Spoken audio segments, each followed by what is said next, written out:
Oi, gente querida, gente amiga do canal Paz e Bem da Pós TV 247, todos os canais parceiros que nós temos aqui.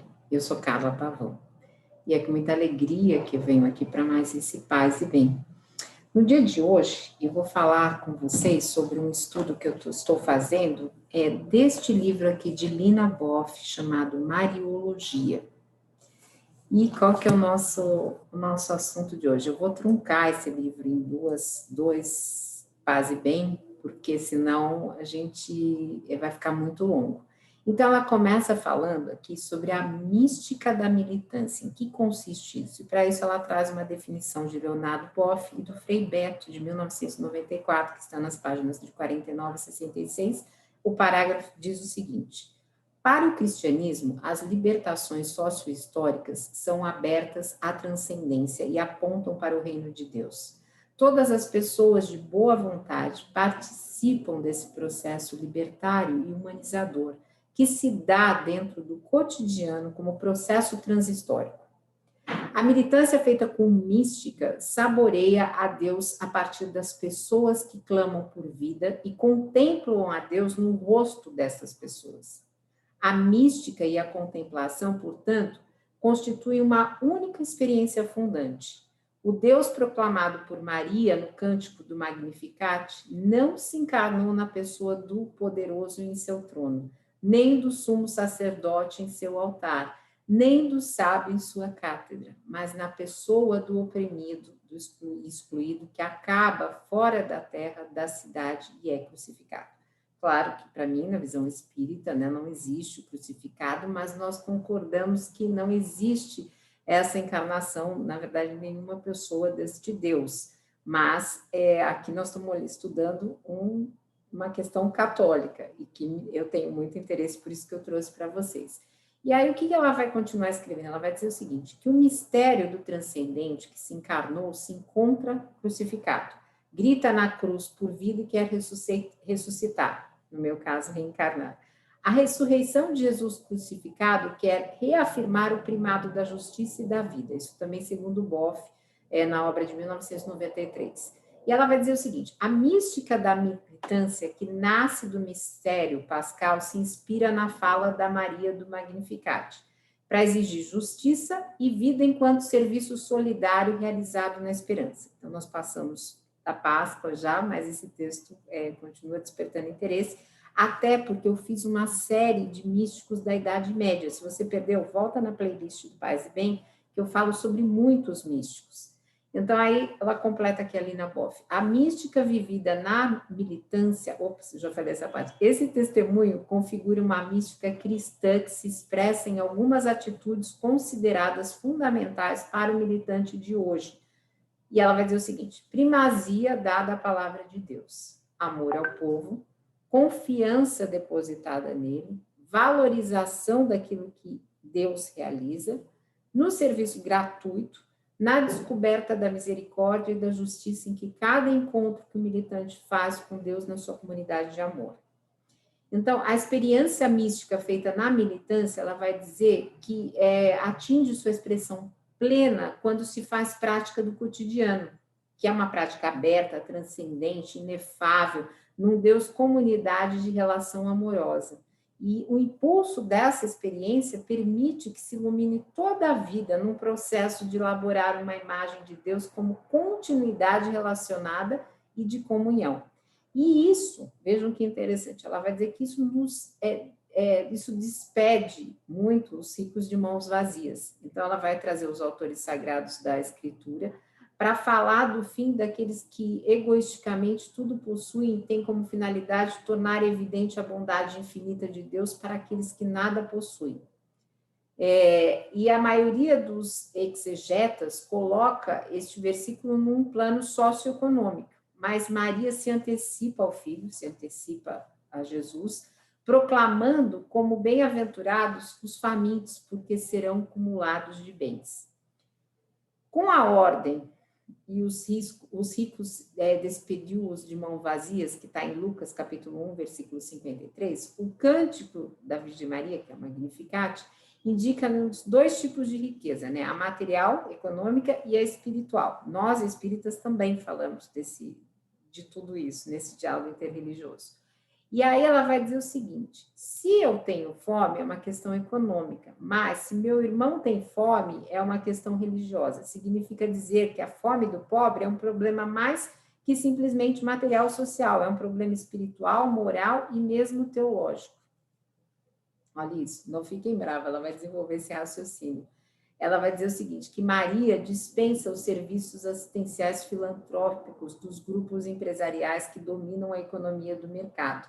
Ela despacha a presença de tais grupos junto com o seu espírito humanitário, pois fingem dar esse testemunho quando fazem suas ofertas generosas para serem abatidas no imposto de renda e de outras taxas sociais sempre sonegados no campo social dos povos empobrecidos.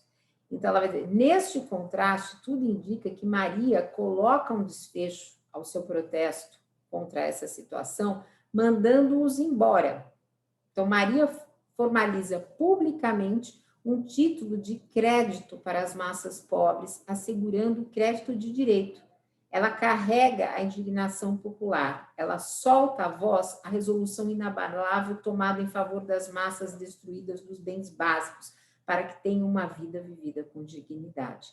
E nesta atitude corajosa, ela torna-se lema da vida cristã consciente, que nada tem de ingenuidade, mas que é um processo de identificação para uma prática que faz do cristianismo um projeto de vida e de revolução evangélica. Aqui nós estamos num canal plural, acolhemos todas as espiritualidades, quem é de axé, enfim, os espíritas. Então, este é um texto na visão católica, mas um convite para nós nos acolhermos nessa resistência que fazemos aqui no canal. E ela vai dizer o seguinte, Alina Boff, é nessa luz que as massas pobres e oprimidas aplicam para a sua vida de fé a fala e a atuação da mulher de Nazaré. Então, ela vai dizer, isso, a teologia também nos leva, dessa forma, a uma mística do serviço solidário. E ela vai trazer um texto da Ordem dos Servos de Maria, de 1996, conforme Sobrino. E ela vai dizer que esta mística do serviço solidário é a mística que dá formas distintas a uma atuação do espírito humano de Maria, né? Aquele, não o espírito como o espiritismo, mas o espírito na concepção filosófica, né? E religiosa, que remete a esse espírito, agora com letra maiúscula, divina, e esse é o espírito do Pai, com letra maiúscula. A mística da revelação do sempre novo e antigo mistério de Deus. Dá a conhecer através da salvação proclamada por Maria e por Jesus. Então, e aí ela vai desenvolver o seguinte, ela vai dizer, o útero de Maria abre-se para o imenso útero da humanidade. Olha que bonito isso, vou repetir. O útero de Maria abre-se para o imenso útero da humanidade.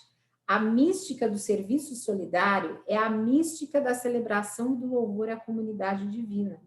Ela celebra a chegada do Evangelho como boa nova a partir da palavra de Jesus. Esta boa notícia se expressa como atuação libertadora do Espírito e como revelação do projeto do Pai de salvação.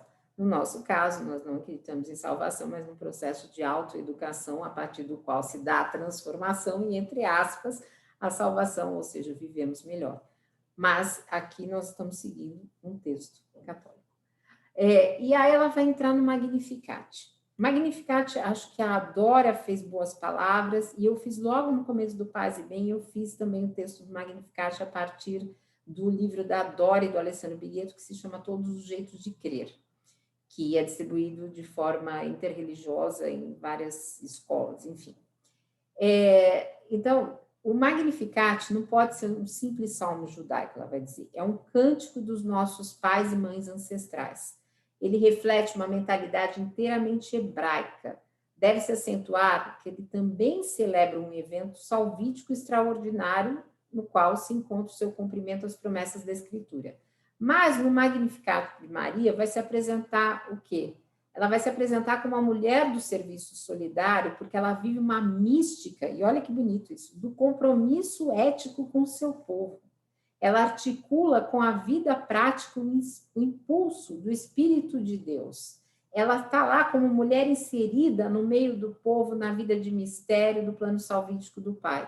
E esse grande mistério, que muitas vezes poderosos e poderosas não compreendem, compreendem, mas uma simples mulher do mundo testemunha essa missão de serva e se torna administradora dos mistérios de Deus, porque esses são revelados pelo Espírito. Então, ela pertence, como Israel, à descendência desse povo sobre quem a bondade do Senhor se estende de geração em geração. É uma linguagem de um campo semântico religioso. Porém, essa dimensão religiosa existe também, por trás disso, uma dimensão social e política. Então, ela afirma um Deus histórico, um Deus que intervém com a sua justiça para dispersar os orgulhosos, precipitar os potentes e despedir os ricos. Estes, em outros contrastes, qualificam e caracterizam o cântico. Vê-se bem que tal contexto é dominado pela intervenção de Deus, e é esta intervenção que vira tudo de cabeça para baixo. As condições sociais dos povos, a violência que embrutece, que mata, é responsável pelas relações assimétricas que tecem esse chão desafiador do nosso povo. Então, essa realidade de serviço para o povo tem uma outra visão fundada totalmente na libertação. Então, os pobres e humildes pertencem a Deus, confessam o seu nome e esperam tudo dele. Nesse contexto, o serviço solidário significa, sobretudo, uma atitude mística, que se abre... Peraí, me perdi, gente. Que se abre para essa expressão de solidariedade, de humildade e de ação redentora. Então, aí ela vai falar sobre o Magnificat e as massas excluídas. Então, ele vai falar que o Magnificat para as massas excluídas, segundo Clodovis Boff, na obra de 1998, ele deixa claro que ele é uma reflexão teológica para dar voz às pessoas excluídas. São milhões que vivem na miséria e têm como estratégia economizar forças para sobreviverem. E essas pessoas é que se atribuem aos versículos do Magnificat que expressam uma atitude de vida e de misericórdia. Enquanto a pessoa pobre encontra um estreito lugar ao sol dentro do sistema, seja de forma individual ou coletiva, a exclusão se caracteriza pela presença em massa da não-pessoa. O que é não-pessoa?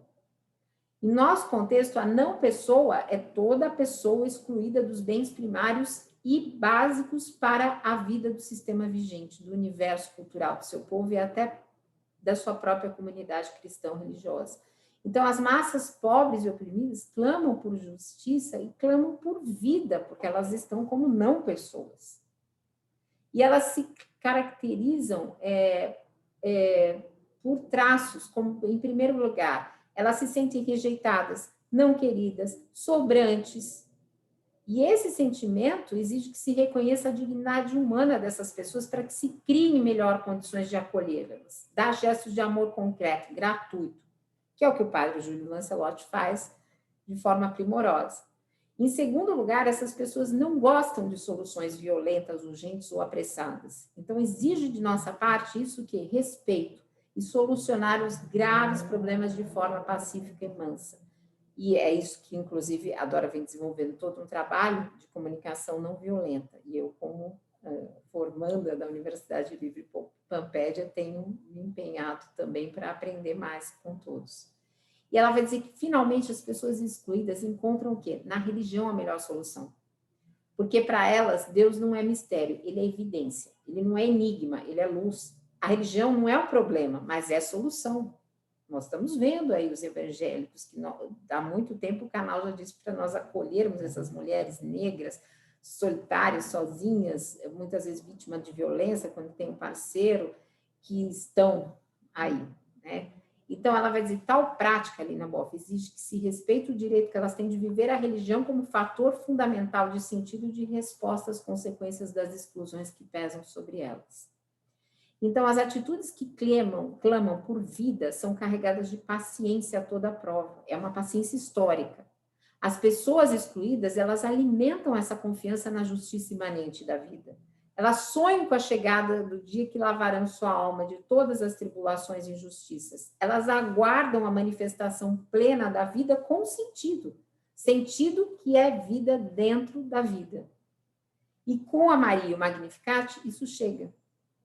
E aí a teologia, que reflete a partir dessas condições de miséria das pessoas excluídas, ela se torna uma realidade vital, uma reflexão teológica que se inspira na mulher do Magnificat para responder o clamor dessas não pessoas. Então, se coloca ao lado das massas, quando diz que os humildes são exaltados, os famintos cobertos de bens, os excluídos são socorridos, os deserdados da história contam com descendência. Nesse sentido, as pessoas humildes são exaltadas.